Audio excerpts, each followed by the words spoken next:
Memang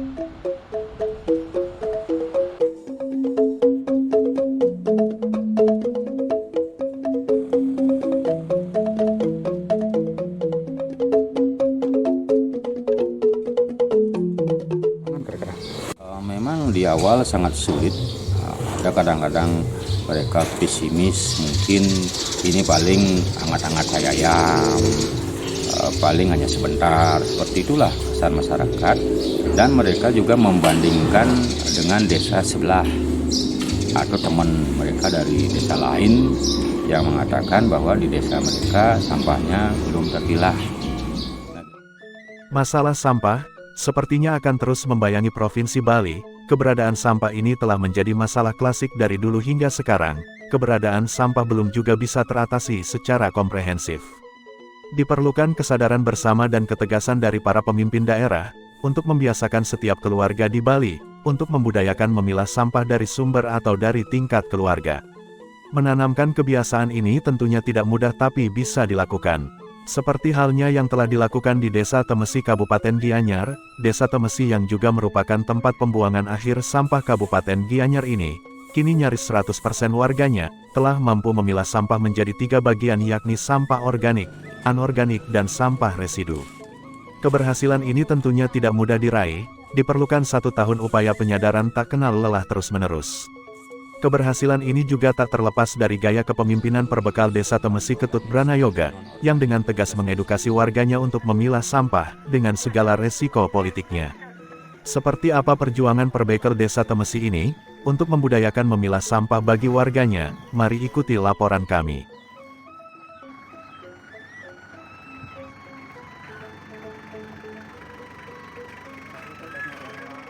Memang di awal sangat sulit, ada kadang-kadang mereka pesimis, mungkin ini paling hangat-hangat ayam, paling hanya sebentar, seperti itulah kesan masyarakat. Dan mereka juga membandingkan dengan desa sebelah atau teman mereka dari desa lain yang mengatakan bahwa di desa mereka sampahnya belum terpilah.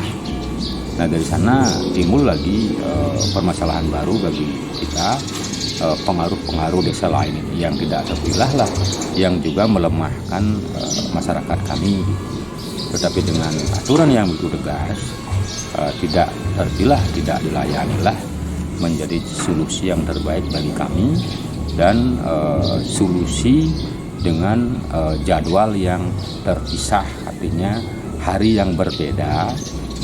Jadwal pengangkutan dari jenis sampah seperti organik, anorganik maupun residu. Akhirnya sejak 1 Mei kita pertegas mendukung program pemerintah dan Gianyar. Itulah masyarakat kami tidak terkejut karena kami sudah melakukan lebih awal, sehingga sejak 1 Mei itu masyarakat kami sudah terbiasa dengan pemisahan atau pemilahan sampah di sumber.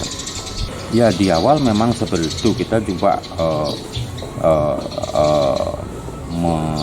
menginstruksikan, menginformasikan kepada masyarakat untuk memilah, tetapi karena jadwal mereka tidak terpisah, sehingga mereka memilah di rumah tangga, misalnya beberapa keluarga, tetapi mereka melihat di dalam mobil sampah tersebut, sampah yang sudah tercampur dengan mata kepala mereka sendiri. Itu juga menjadi paradigma bagi masyarakat. Artinya begini, rugi rasanya mereka memilah di rumah tangga, tetapi toh di dalam mobil itu dicampur oleh tenaga kebersihan gitu. Sehingga dengan solusi jadwal yang berbeda harinya, kesempatan masyarakat untuk mencampur sampah atau kesempatan karyawan kami untuk mencampur di mobil kendaraan sampah itu akan semakin menurun atau tipis lah kesempatan, karena sudah akan kelihatan tercampur atau terpilah gitu. Karena kita sadari pada 3 desa, 3 banjar, ada 3 banjar, sehingga masing-masing banjar itu mendapat pelayanan dalam seminggu itu sekali organik, sekali non organik plus residu. Nah, dalam perjalanannya itu masih juga masyarakat mencampur, tidak 100% mengikuti karena kebiasaan-kebiasaan yang agak susah untuk merubah. Nah, akhirnya dengan tekanan-tekanan cara mengatur sehingga masyarakat mulai mengikuti arahan kita, karena pada saat mereka mencampur kita tidak akan mengangkut gitu. Artinya kalau tercampur tidak diangkut. Nah, dengan sanksi tidak diangkut gitu aja, tidak dilayani. Karena sekian kali mereka tidak diangkut sehingga timbullah bau busuk, kumuhlah di depan rumah mereka. Lama-kelamaan mereka sadar bahwa hanya dengan memilah bisa diangkut atau bisa dilayani. Akhirnya sejak tahun lalu masyarakat kami, kalau tidak salah, hampir 90% sudah memilah. Nah, sejak 1 Mei 2024 ini penerapan Peraturan Bupati nomor 76 tentang pengelolaan sampah berbasis kearifan lokal itu kita pertegas. Sepertinya sudah 100% masyarakat kami memilah di sumber sampai saat ini. Itu bisa dibuktikan dari laporan-laporan karyawan TPS 3R yang melayani jasa pengangkutan sampah. Itulah kita mendapat data yang paling akurat.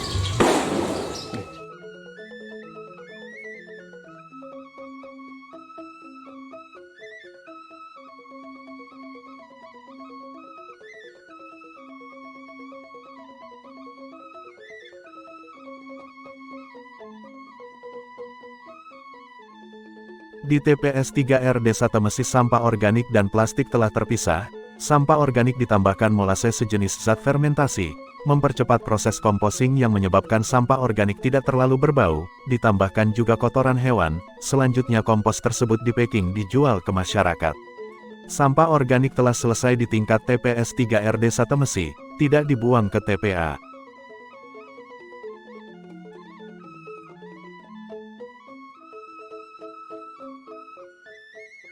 Adapun campuran-campuran nanti dari sampah organik yang kami kemas menjadi kompos, itu sebelum dikemas, sebelum diayak, kita campur dulu dengan molase yang kita punya, molase untuk mencampur biar kandungan nutrisi, kandungan hara dan sebagainya biar mencukupi lah untuk kebutuhan tanaman. Nanti kita juga campur kohe. Kalau kita mencampur kohe di sini kebetulan pakai kohe sapi.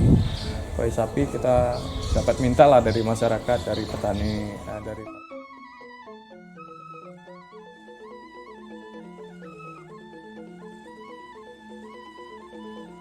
Untuk mengatasi masalah sampah, Gubernur Bali periode tahun 2018 sampai tahun 2023 Wayan Koster telah mengeluarkan Peraturan Gubernur Bali Nomor 47 Tahun 2019 tentang pengelolaan sampah berbasis sumber. Masyarakat Bali dengan kesadaran sendiri diharapkan bisa memilah sampah dari tingkat keluarga. Dalam hal pemilahan sampah ini akan membentuk kebiasaan masyarakat untuk memilah sampah yang bernilai dan untuk kedepannya untuk diwariskan ke anak cucu kita semuanya.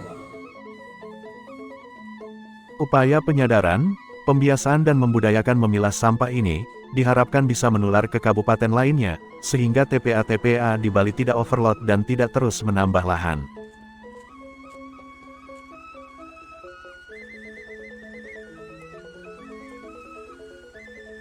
Dampak dari pemilihan sampah dari tingkat rumah tangga ini salah satunya, berkurangnya jumlah sampah yang masuk ke TPA secara signifikan, sampah lebih mudah diolah karena sudah terpisah, sehingga sampah yang masuk ke TPA hanya sampah residu, dengan jumlah minim, sampah organik diproses menjadi pupuk, dan sampah plastik didaur ulang dan bisa menjadi sumber penghasilan baru bagi warga.